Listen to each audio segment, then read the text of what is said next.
where we are live on the Recyard every Wednesday night. Hey, everybody. You are on the Recyard live. I am Marci Marie. I'm Toonche. And it is 7:00 Central Standard Time. We are just right on time. Right on time. Right on time, and everything's smooth tonight. So how did that happen? It's early. We're only 1 minute into this, Marci. So we're saying it's smooth, even though my daughter just came in. I thought I heard a door open. I was like, well, let me not bring that up. I was trying to play it off, but I know that mic picked it up. So anyways, Totally we already have some folks in the chat, and we're so happy to see everybody. This has been a whirlwind of a week. Yeah. Last time we were together in the same room. Yeah, we had a little mishap with the Wi-Fi that Lori was like, I just pushed the button and it worked, but it wasn't working for us. So we used my phone, which that Pixel came in hot. Hey, Toonche, let's do a weekly recap. I'm so proud I did not cut you off. Close, though, because you're like, I don't want this bitch talking about that Google Pixel phone. Yeah, I didn't think it was that great. Let's move on. Oh, okay. Mistakes were made. Let's move on. So and I maybe hit the recap a little bit early, because I do want to say that we're talking about the Federal CARES Act and how during the height of the pandemic, the Federal Bureau of Prisons, am I saying that right? Yes. I'm in Texas land, right? But the Federal Bureau of Prisons, under the CARES Act, released almost just shy of 13,000 people that were high risk for COVID or illnesses, medical illnesses. They released them to home confinement, house arrest, where they had an ankle monitor. And those folks are home with their family. They're working, contributing financially to their family, tucking their kids in at night, sleeping with their spouses, all that comes with being at home. They're living that life. And now some of them have been home an entire 3 years. Oh, man. And they are at risk for going back. So that's what we're going to be talking about this evening. We appreciate, the chat's already lit up, and we're so happy to see all of you guys. Thank you so much, especially the regular ones that we see all the time: Audra Lee, Stephen, Lori, Carrie S. We're so grateful that y'all are tuning in and part of our community on here. And we would really super appreciate, Stephen always comes in hot, reminding us to hit that like button, hit that thumbs up, make a comment for us, and share the live. We would really appreciate it. That helps us reach a much broader audience, and that means the world to us. If you are somewhere right now listening to our podcast, wherever you hear your favorite podcasts, guys, please leave us a review. We love those little reviews. They are everything. We hold on to every little word that you guys tell us, and we learn from it, and we grow, and we hope to continue just to get better for y'all. So that's our goal, right? It is. And we tell you all the time how much we love Wednesday nights to hang out with y'all. So please share, like, do all the stuff that Marci tells us to do. Yeah. See how much smoother, Toonche, this operation, this friendship that you and I have, I feel like if you would take the advice you just said, it would go so much smoother. Just do everything Marci says. Let's not push it. Oh, let's not push it. Okay. Now, see, this is what happens. You give a woman a half an inch, and now it's 45 miles. So now I'll never say it again. Now I can't ever say it again. Now you better live by it, because you have said it. My wife, My wife now, my real wife, she we were fussing about something. I don't even remember. And my parents came over and poor Brittany, she just looked at my dad and said, "I don't understand. I do everything she says." And my dad just said, I don't know either, you know? I don't know. I don't know what to do to help you. Um, it takes a God bless Brittany. She is a woman of steel. She is. My mom is in the house and she says, "I do whatever Marcy says." She knows, and that's not entirely true. She's just playing along, folks, I promise you that. So we have had a whirlwind of a week. So I wanna talk about our conference in Atlanta, and would you just kind of briefly tell the folks what capacity we were there in and how we contributed to the conference? Yeah, so it was the conference with the Alliance for Higher Education in Prison. It was their huge conference that they do every year. Lots of formerly incarcerated people there. Um, you know, DOCs from all over the country, departments of corrections, colleges, but a heavy focus on formerly incarcerated and currently incarcerated students. They had a panel where they were zooming in some current incarcerated folks who were also like being paid as interns and celebrated and they were giving work on the inside through these programs. And you know we were there as Linus and in our capacity, and we had a panel about we did a panel with someone from Lee College, and then the panel was just us talking about higher education legislative advocacy and how that went for us in Texas. But Marcy, through the whole, we were there what 4 days, and it was encouraging and it was exciting, but at the same time we just kept looking at each other like, how is it in Texas that we are still struggling to get equitable and equal programming for women across the board, period. Um, and then you look at these states that are just flourishing. We're just trying to keep people alive in the heat and from the violence, and it's hard for people to focus on program access when they're just trying to survive 130 degrees. So it was exciting, but at the same time, it was, whoo, we've got a long way to go. It really was. There was just several times that I looked over at our fellow lioness, Lori Mellinger, and she's sometimes watching, but I looked over at her and just said, "Oh my goodness, I have just never been more embarrassed of my state." Like it just and of course we have a very large prison system. We're in a very punitive state, but man, the very first panel that they had was from the main DOC, and they had currently incarcerated folks on the panel. They Yeah. had their commissioner on the panel saying, "We're working hard to change the culture in our prisons for our residents, to make them safer for our residents." He wasn't saying inmates, he wasn't saying offenders. He was talking about building building people that are incarcerated up so that they can be successful when they get out of prison and not go back to whatever they were doing that landed them in prison. And it was just really incredible. We have a great question. Wolf is asking, and Wolf is a fellow advocate here in Texas. He does a lot to improve conditions in Texas prisons. He said, did the Texas Department of Criminal Justice, have any reps there? Wolf, of course not.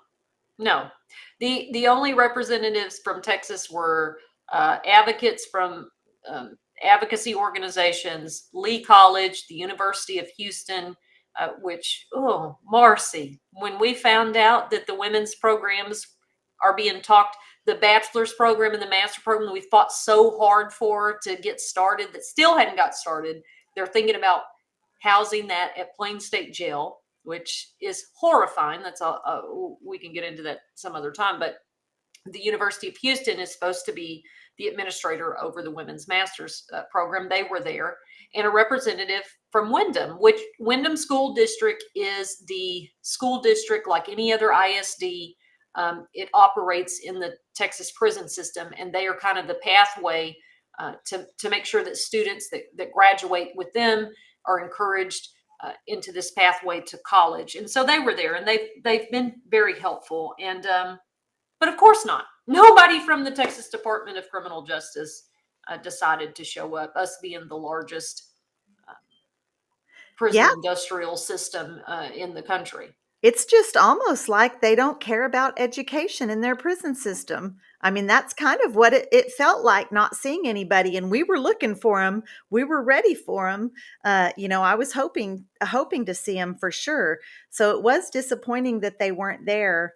And I want to touch on that little nugget that you dropped right there about what we learned about the master's program for sure, and even then possibly the bachelor's program for women. So what I want people to understand is in the past 10 years, we've only had one or two women able to obtain their bachelor's degree because the bachelor's program for women is severely lacking.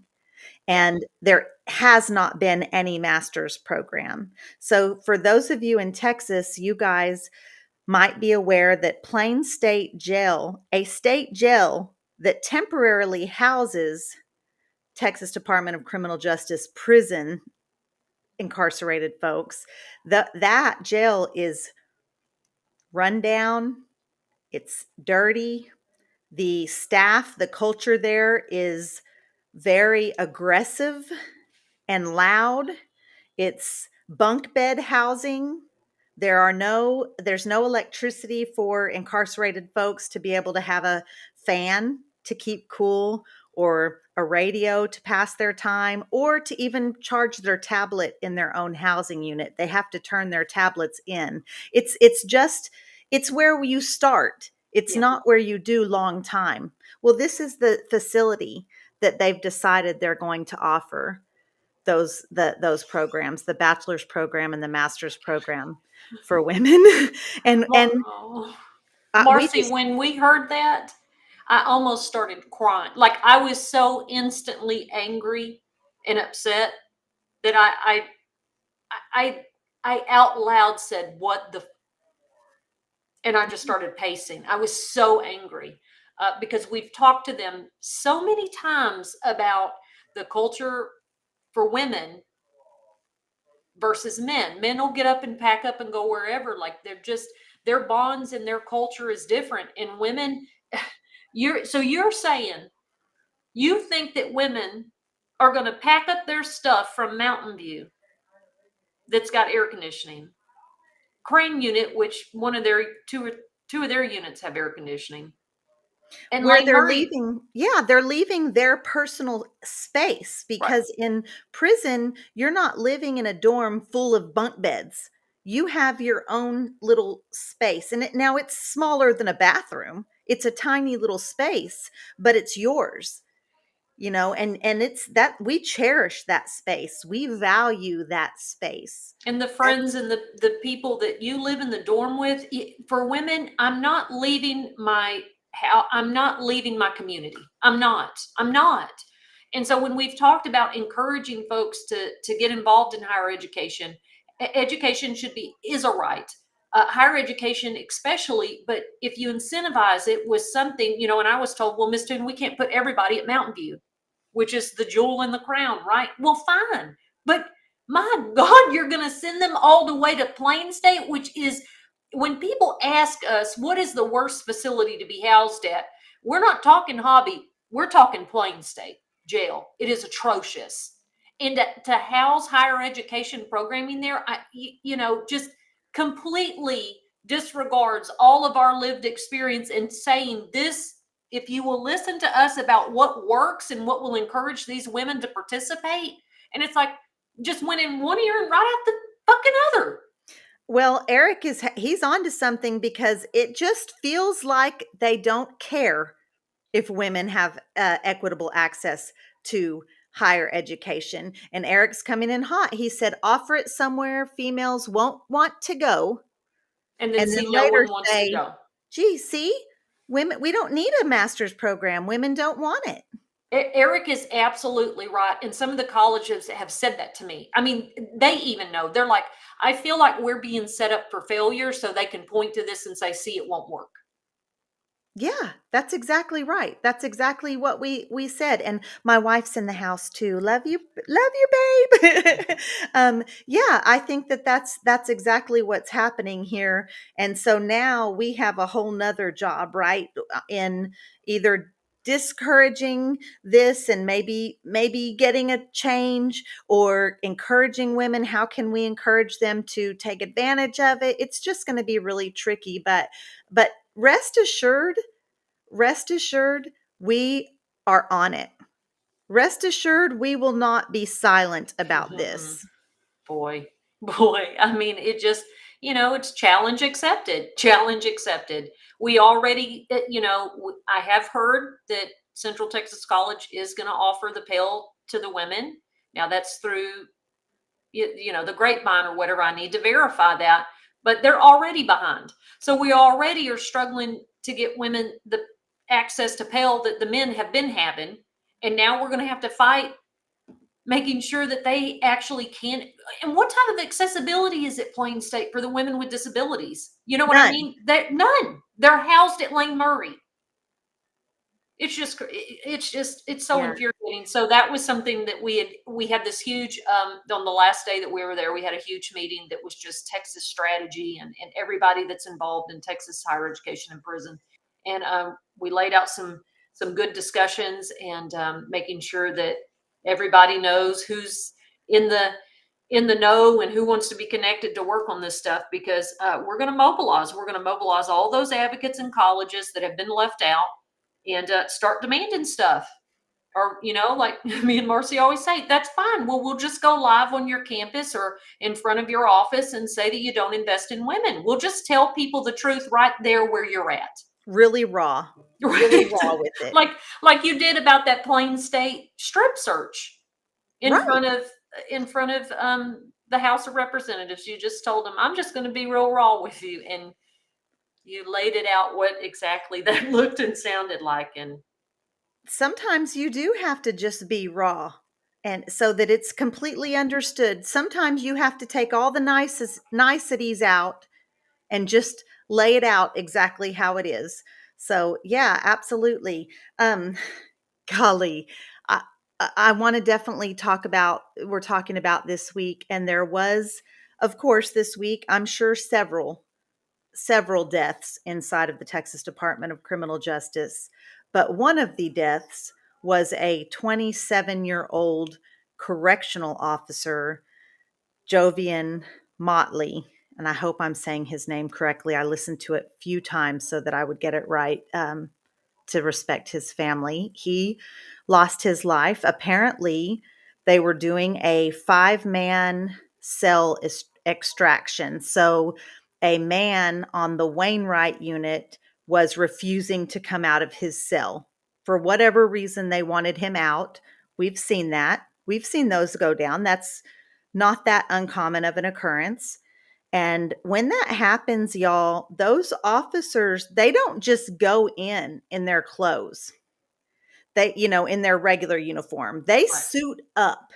So they have vests on, they have a shield in front of them. They have those shields that go over your face.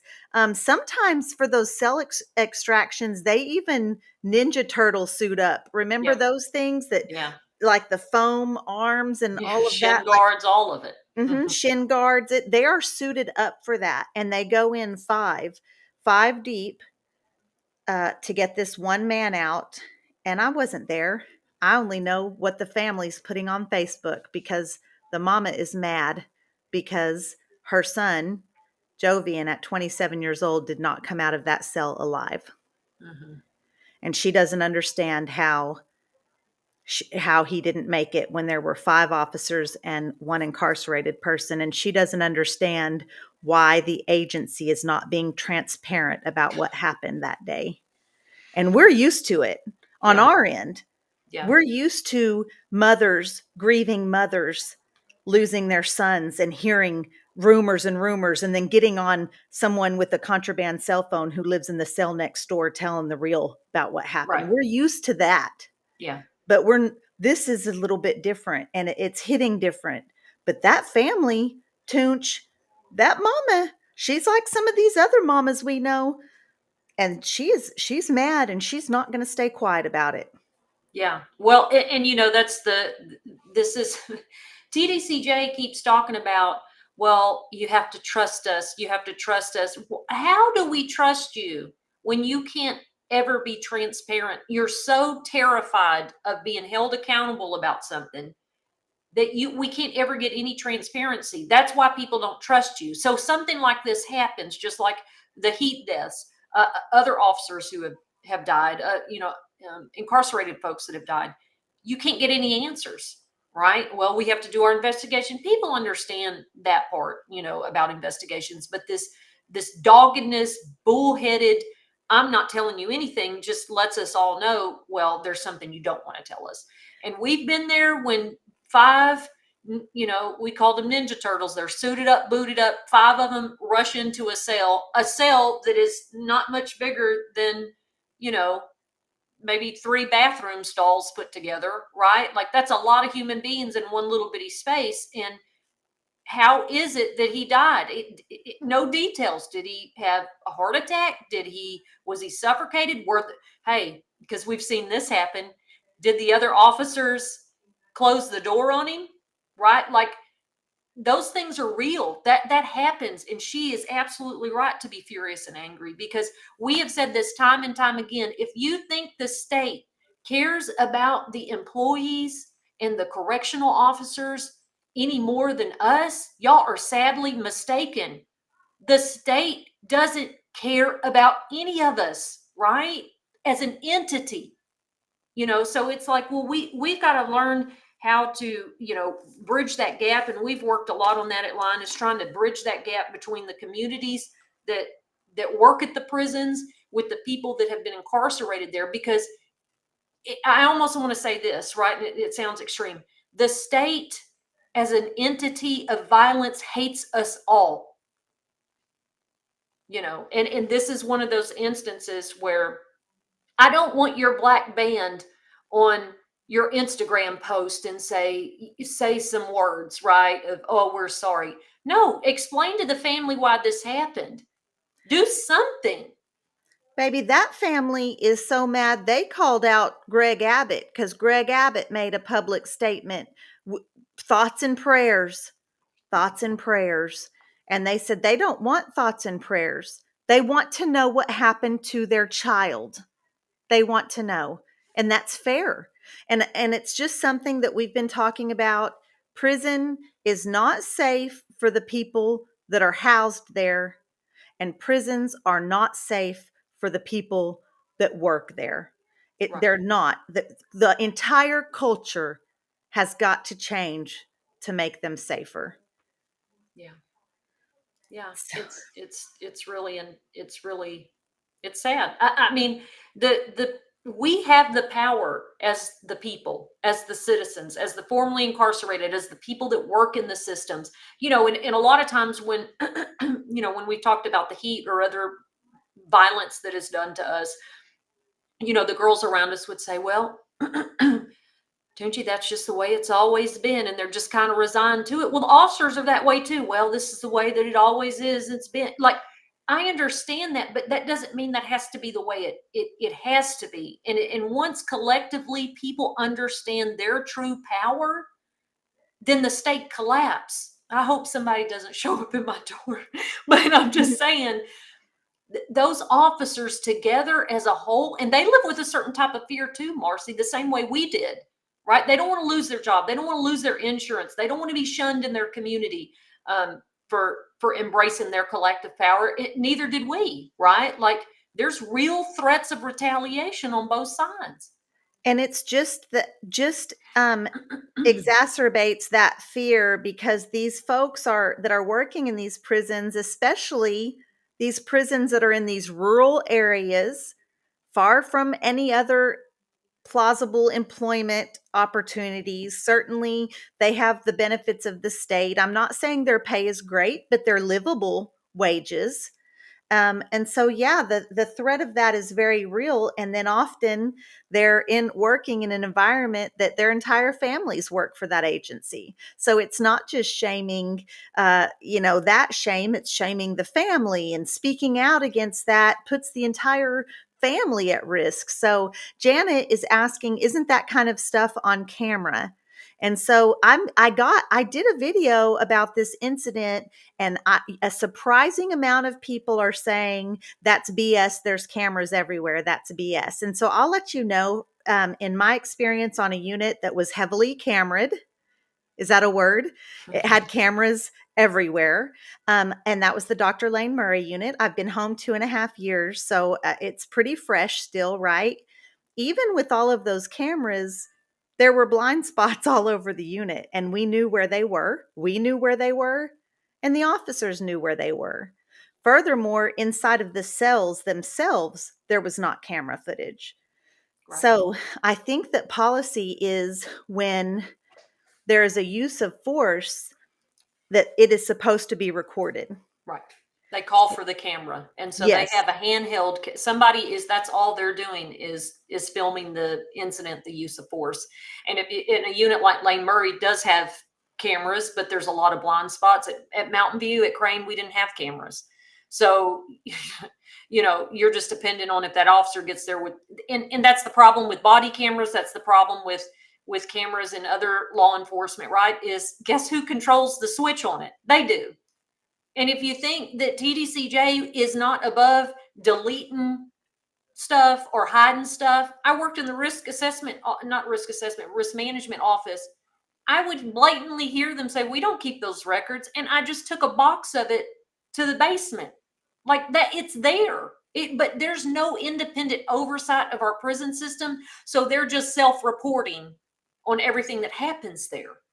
So, I mean, can you trust that they're going to turn over the camera if the camera got called? Because they'll just say, well, we didn't get there in time, or, oh, the camera got broken, or the camera got turned off. So, I mean, it is a deterrent a little bit, but I mean, I don't have any faith in cameras. Marci, I'm sure you don't either, because you were at a unit that had cameras and it didn't mean shit. No, we were at a unit that had cameras, and I saw incidences where 5, 6, 7 officers were on one slender, petite, 19-year-old handcuffed girl. There were cameras in all the rooms around them, and they got that girl to come to the vestibule where there was no cameras, and that's where that incident happened, and we all witnessed it. They were just on the other side of a glass window, and there was several of us in line waiting to go out the door, watching in horror as this incident unfolded in front of us. And every single one of us wrote a statement saying, this has happened to this girl on your unit. And nothing happened. Nothing took place. I watched a grown man, cornbread fed, big old broad shouldered man, closed fisted, hit this girl. And he was a ranking officer. And we all saw it, and we wrote it up, and that man still was at work. There's just no accountability. And then our word as incarcerated people, it's just that they don't believe us. They don't believe us. So that's just what happens. And so I'm getting a lot of feedback, and I have deleted or blocked so many people today. And I'm not a blocker in general. You have to say something hateful to somebody in my community, because I'm pretty thick-skinned. But when you start completely discrediting the firsthand testimony of hundreds of people about the culture inside of our prisons, and about the danger, and about the violence, I'm sorry, too many mothers call me in tears. Yeah. And I'm just not going to let you put that on my platform. But I bet I blocked 20 people because of that video, because they just. Well, it's a refusal, and in our society anyway. It because this idea that just because I say something or just because I say so, oh yeah, that's not true. You've never been there. It's not your experience. You don't even you've never stepped foot inside of a prison, but you want to believe that the world is a safe place, that all these things function just like, when we'd hear legislators say, I just don't believe people get disciplinary for putting a towel over their cell door for using the bathroom. Yes, ma'am, they do. I know that it's hard to accept that the world is not constructed the way that you believe that it is, right? Because it feels safer to just believe that, well, there's a camera. Well, they're not supposed to do that. What kind of world do you live in? I guess it's easier emotionally, right? But that's not reality, and that's not what creates change. This is not going to fix it by denying it. And Marcy, it's really hard, right? Like as advocates to because there's a lot of times that we need we need to work hand in hand with people that work at the prison and work at the agency in order to elevate things and to create change. Like they're the gatekeepers, right?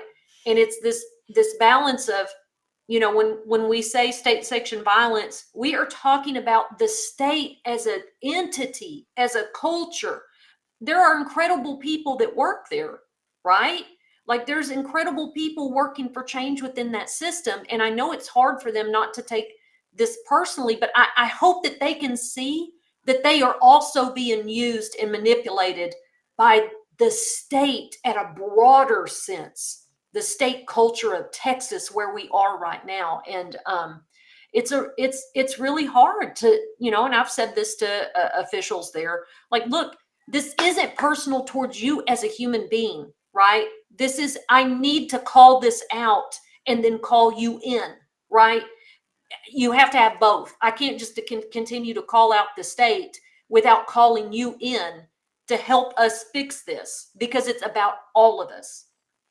Right. The culture of oppression in there is not, it's not just oppressing the incarcerated people. It is very much oppression of the staff as well. It's, yeah, I agree with you 1,000%. And how do we change? And I think it starts with societal beliefs. And that's part of what our podcast is about, right? Sharing our experiences and lifting up the experiences of others in hopes that people will hear and let that soak in. And you might not have to change your mind or your belief the first time you hear it, but my gosh, when you're hearing it 100 different people with the same story in 100 different prisons, it's a problem, right? Yeah. Yeah. It's, well, I will, we will be keeping our eye on the investigation and all the things that, we, it's just sad. It is sad, and I'm not going to say thoughts and prayers to Jovian's family. I'm not going to say all of that, but I am sending every ounce of strength I have to his mama because she's a fighter, and she's not going to stop until she has some answers. And so I just do hope that she gets those answers, and nothing will bring back her baby, but I'm sending her strength and support and offering. We're here, and if you need us, you get a hold of us. And I've messaged her, but I'm giving her all the space she needs because I might not be an avenue. We might not be an avenue that she wants to use to get her voice out, but if she does, we're here. Yeah, for sure. Yeah. Lori says, have we ever thought about writing a book? And so Toonche's a writer. Yeah. And actually, yes. So the answer is yes, right? I have a couple of projects in the works, but Toonch has got a project in her spirit that might come to Yes. fruition at some point. Yes, So Lori, thank you for asking that. And I had actually talked to Marcy about it quite a bit this weekend because I'm getting closer and closer to committing to writing a book, and it not so much about. I mean, of course, my incarceration will be a part of that story, but really telling the story of my childhood and my mental illness and how that intertwined in the criminal legal system. So really, really looking into that part of it, because the stigma around mental health and mental illness is still so terrible. And yeah, it's an interesting story. It's boy, the more I started talking about it, I'm like, good Lord, how am I functioning at any level of sanity is really beyond me. It's the grace of God, really. So And the correlation between mental illness and incarceration is massive in this country. And yeah, I think that you could help so many people, honestly. Um, Goodness gracious. Well, we have a topic. so And as that was the usual, update. we have Yeah. gotten carried away, but I don't want to let this topic go. It is on a federal level, and so it's kind of out of Toonche and I's realm of expertise.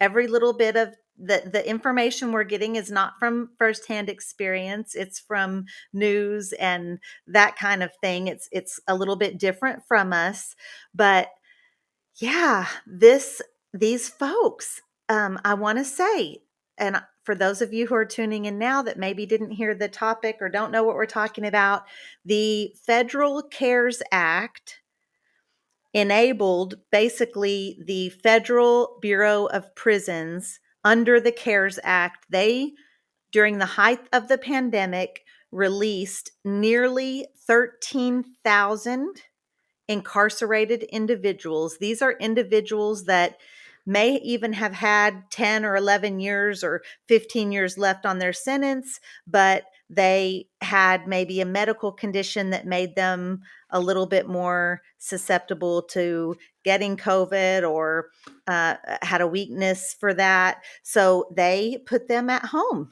They sent them home and they slapped an ankle monitor on them and said, do it this way. You're 1 foot in prison and you're 1 foot at home in the free world. You can get a job. You can tuck your kids in at night and all of those things that come with being home. But you're still accountable to the state. You're paying fees to the state. You're checking in with your parole officer. Almost 13, just shy of 13,000 people. Here we are 3 years later. Out of 13,000 ish people, just shy, 27 reoffended. 27 went home. That's a So phenomenal, that's a phenomenal success rate. so you said out of did you say 13,000? 13,000, Only 130,030. 27 of them committed a crime or violated and had to go back despite Yes, COVID. yes. That's unbelievable. It is Like, oh my God. that's a massive proven success story. That's the most success story. I mean, the recidivism rate in the country after 5 years of incarceration, the average is about 78% Mm. get caught committing another crime after being released from prison. 27 out of 13. I don't know what the percentage is, but it's a tiny little number. God. And so now they're in jeopardy of being sent back just because, well, we don't need this anymore. Go back to prison, even though they've had success and all these thousands of people are functioning as citizens and they're doing everything they need to and they haven't been in trouble. And it's like, well, I I I can't even imagine. Marcy, I don't know about you, but when you were locked up, did you ever have those dreams where, they're very lucid dreams and you're like, am I free? And everybody in your dreams like, yes. And I'm like, I'm home, really? And everybody's like, yes. And the moment I accept that and I'm like, okay, am I dreaming? No, I'm not. And I accept it. I felt myself waking up. And the terror, when I would open my eyes, I would cry. I would just Yes. start crying, like, oh my God, like I'm not. Like, so I remember when I got sent back to prison when I actually did commit a crime. And I woke up that morning on the floor in the jail and sober, realizing I'm going back to prison. That terror and that fear and that disappointment, I can't even imagine going through that I can't even imagine it. Um, That's I can't imagine it either, and so some of you guys are not watching, but I don't know why the comment looks like that. I didn't do anything different. Okay. So, that was really That was strange, weird. but it popped up. Yeah, I agree. I can't imagine. So there's one story in particular, and his last name is Fulton, and it's a gentleman. He lives in Austin. He I watched he was on the news, and so then I looked him up. Then there I go with the Google, and then I find a YouTube video that he's talking about his story, and he got sentenced for 29-year sentence in the federal prison system, and it was for a cocaine charge. It was a result of the war on drugs, a big punishment. So Hmm. 29 years. He had 11 years left in his sentence, and COVID hits. And he's one of the ones. He's one of the ones. And he goes home and he's working two jobs. His little YouTube video was talking about I get up at 4:30 in the morning. I go to work. I don't come in until after the sun's down. And I love it. I just stay productive and busy. And I'm able to financially contribute to my family, which is huge Right. because incarcerated people basically are a financial burden to their family. They have nothing. And in Texas, especially, you're not getting even the hygiene items you need. So, yeah. And then here he is. Here he is 3 years later. He's been home for 3 years. 3 years later, now some folks in the Senate in the Senate are saying, huh, these people deserve to be in prison. They were only let out because of COVID. They need to go back to prison.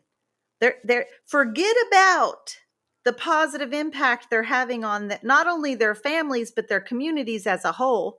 Forget about the tax dollars that they're saving by not having to be housed in the system. I mean, just all of it. But they're paying taxes, working. Forget about all that. But nah, they need to go back. It's proven to have been successful. It's a proven successful program.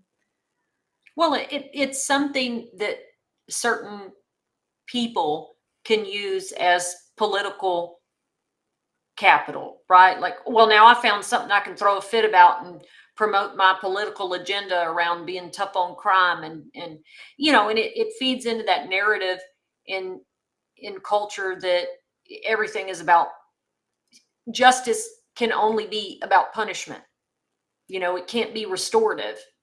Um, and I don't know if you know this, but it's not used often in the state of Texas, that medical recommended intensive supervision program in Texas, aka compassionate release. But a couple of years ago, the numbers on that were, something like 2,000 people were referred and 60 of them got it. And so the Texas law says anyone that has a severe physical or intellectual disability, or is elderly, or elderly being defined as 65 plus, or has that's on hospice, that is terminally ill, right? Like, you can apply to be on compassionate parole, which is essentially what this program was for the federal system.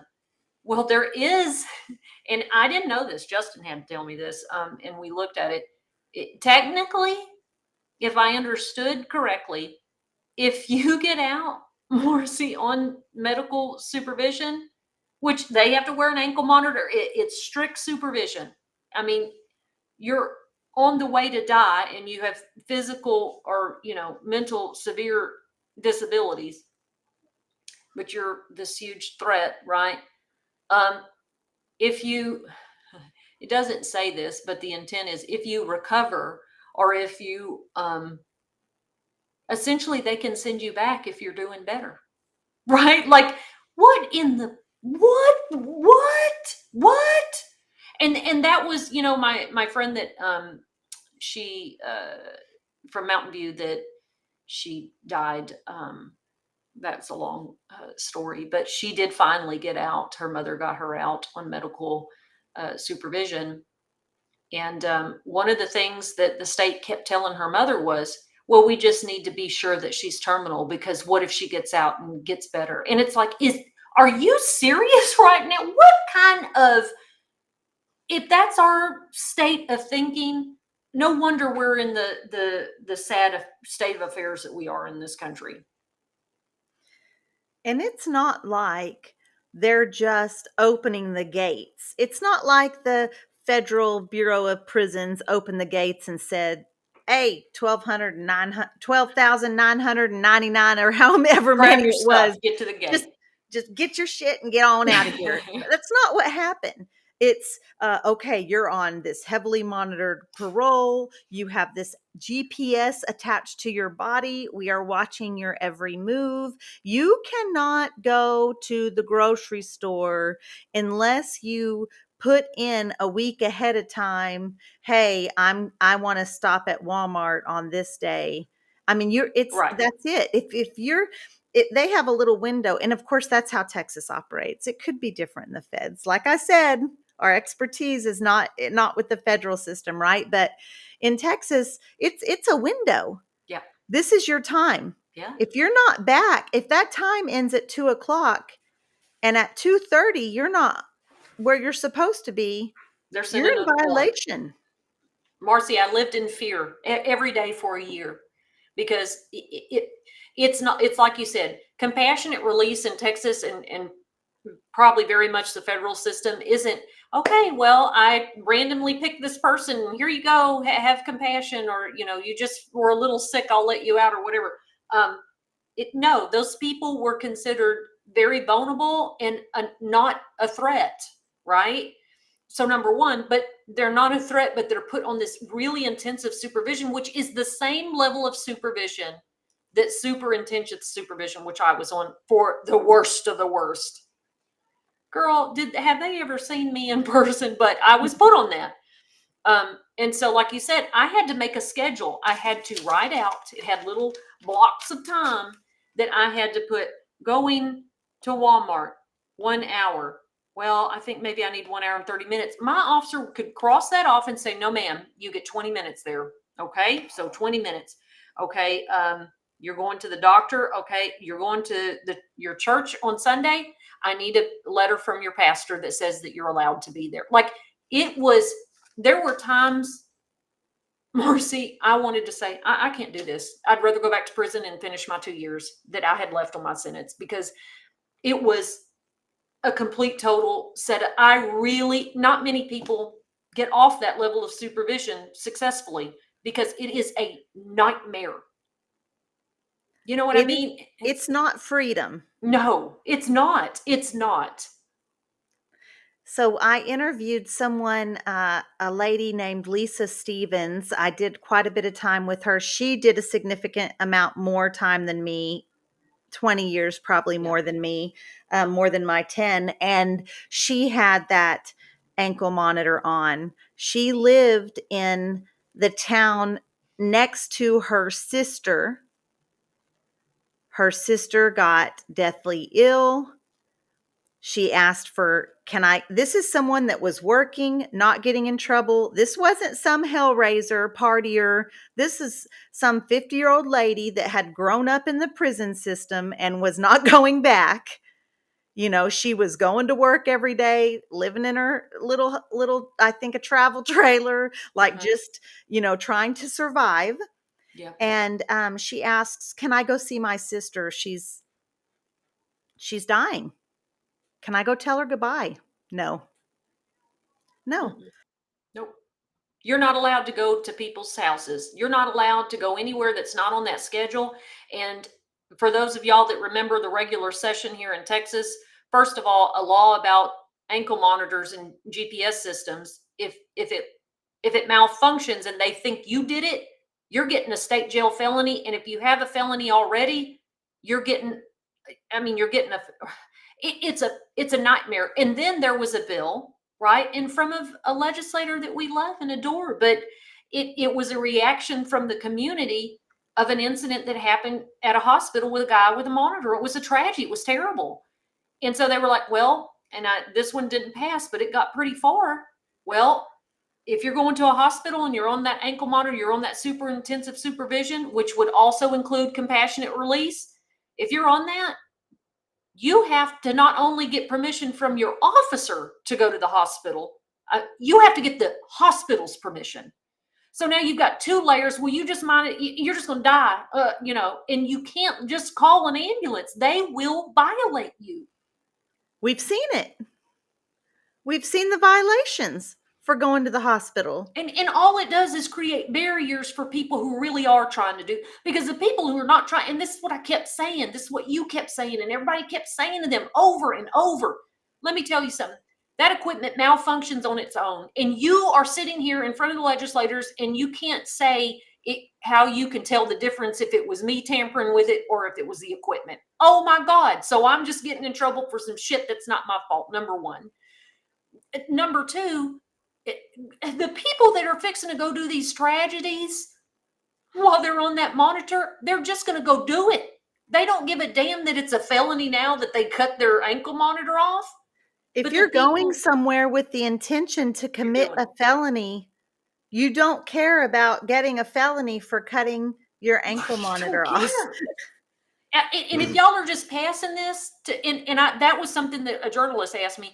Well, wouldn't it just be okay to pass it just if it's not really going to be effective, but at least it makes people feel better? I said, well, why the hell would we waste all our time doing that, right?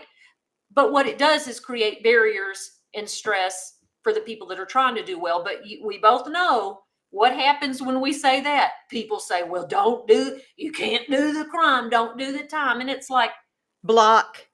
I've been blocking those folks too, baby. And I used to not. Right. But if all you can say, when I am on a video just pouring my heart out about my children growing up with me in the system and how we're navigating that healing process, and I go to my comment section and it says, don't do the crime if you can't do the block, I'm through with y'all. Oh, I hear you. Yeah. Now, see, if y'all push Marci, the people out there that are hateful and they're just not ever going. I love our community here. There are people in our community here that came as full on supporters, and then we've had a lot of people that just show up to listen and like, well, I didn't know that, and that's kind of changed my mind now that I like this beautiful community of people learning and growing and listening and be opening. But girl, those that are never going to open, if y'all pushed Marci Simmons to block you, bro, you're a real piece of work. I try to be patient, because frankly, sometimes I think, hey, you might think that now, right, but I might have just poked you this time, and next time I'll poke a little more, and then next time, and then and me, I'm an investigator. So I wish I just blocked. No, I go to your page first, because I'll go to your page. I'm like, well, they follow me. Why are they saying? Why are they doing that? They're just here to terrorize me. Well, I think maybe they're interested in learning, but that video may be triggered. I give people a lot of chances, but these videos lately I've been blocking. When we're talking, especially if we're talking about people losing their life, and I know grieving families are watching those videos, get off that video. You're gone, bro. Get off that video. That cutoff game is strong. Now you're dealing with the wrong people, because it's strong. Yes, Judy says put him in prison for a week, and I just wonder how it would look if our legislators, and you don't even have to be in real prison. You don't even have to you could be at Cupcake Prison at Mountain View Unit. Wait a minute, now hold on. No, I'm just saying you don't have to put him at Plain State. You could put him at Lane Murray, or you could put him somewhere, Riverside. You don't have to put him, you don't have to put him in the trenches, complete trenches, but just let him spend a couple nights. I wish that they would do, even though the TV shows and reality shows are scripted, but take some of these legislators and put them in whites and just send them through with nobody knowing who they are. Well, we can't do that because of security and insurance. Well, have them sign waivers and stuff. I feel like there's several legislators that would do it, and let them spend a week there and listen to the way that we're talked to. And again, I've always said, back to that whole, the staff and the people incarcerated, they're taking it out on us, we're taking it out on them, but it's the top down, right? So they're talking to us like garbage and trash, because guess what? That's the way they're treated too. And so it's just, they just, it's a trickle down effect of neglect and abuse. And it's I'm not saying it's right, but it is what Yeah, it is. undercover senator. Right. That's That it. should be a whole show. People would love that, right? It really would, and I'm just telling you, you might get some votes. Hint, hint. I mean, I feel like you would get more votes if you would just raw sign up for that. So, yeah, I don't know. Toonch, we're approaching the end of the hour, my friend, Okay. and so I'm wondering a couple things. Okay. What else you got? You got anything else? And then what are we going to talk about? This is just the question that just comes up.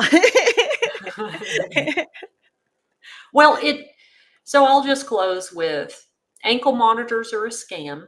They're operated, any type of supervision, whether it's compassionate releases that are often utilizing this technology. Don't get me started on Securus. I sent you that article that I read today about Securus trying to figure out a way to get all that Pell Grant money for incarcerated students for themselves. Ankle monitors don't keep the community safe, and they just create barriers to people who are trying to do what's right.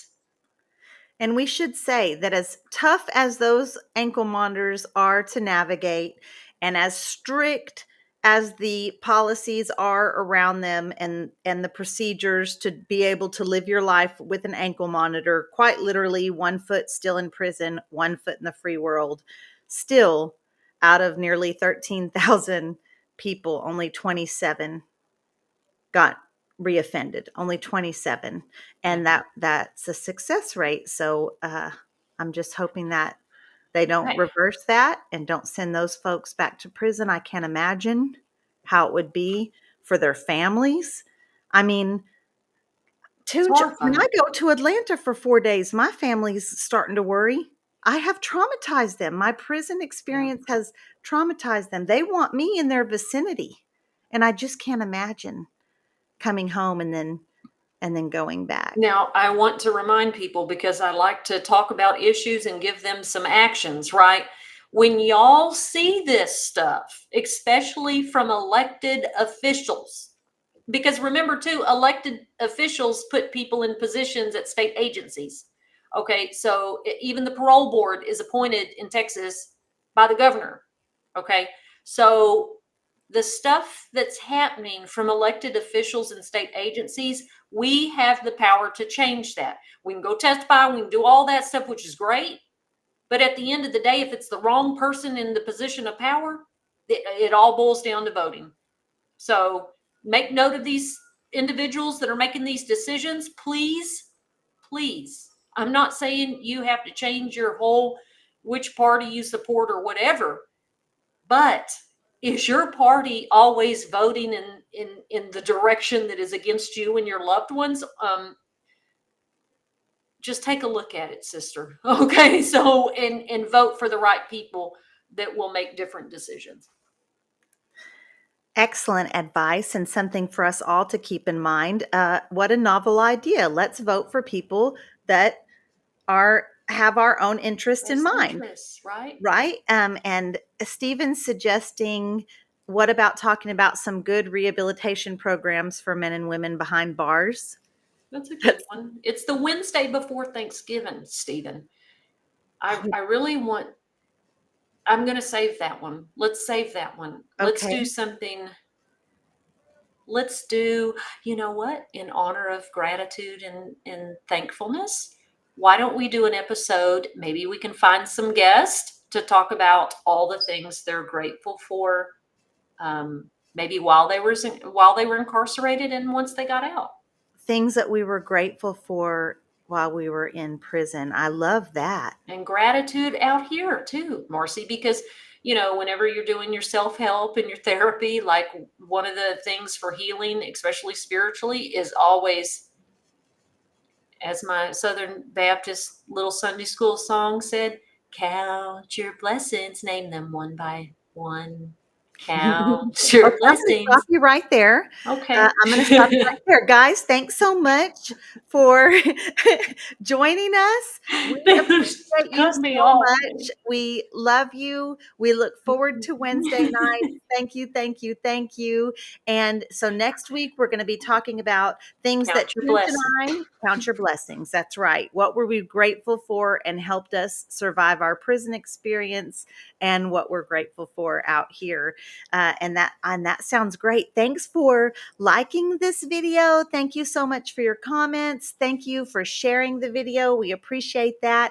If you're listening to this, please do leave us a review, and we appreciate y'all also. We will be right here, same time, same place, 7 o'clock Central Standard Time, Wednesday night. We are on the Recyard Women's Prison Podcast. Marcy, tell everybody this. Thank y'all for hanging out with us on the Recyard Women's Prison Podcast with Marci Marie and Toonche. Make sure and subscribe to our channels so you'll never miss a rec night. Toonche had already ended it. We're still live, honey. Show your mug. Oh my God. No, I anticipated you would cut it off. It's my, I'm in the anticipation for Taylor Swift's Reputation, Taylor's version. I got this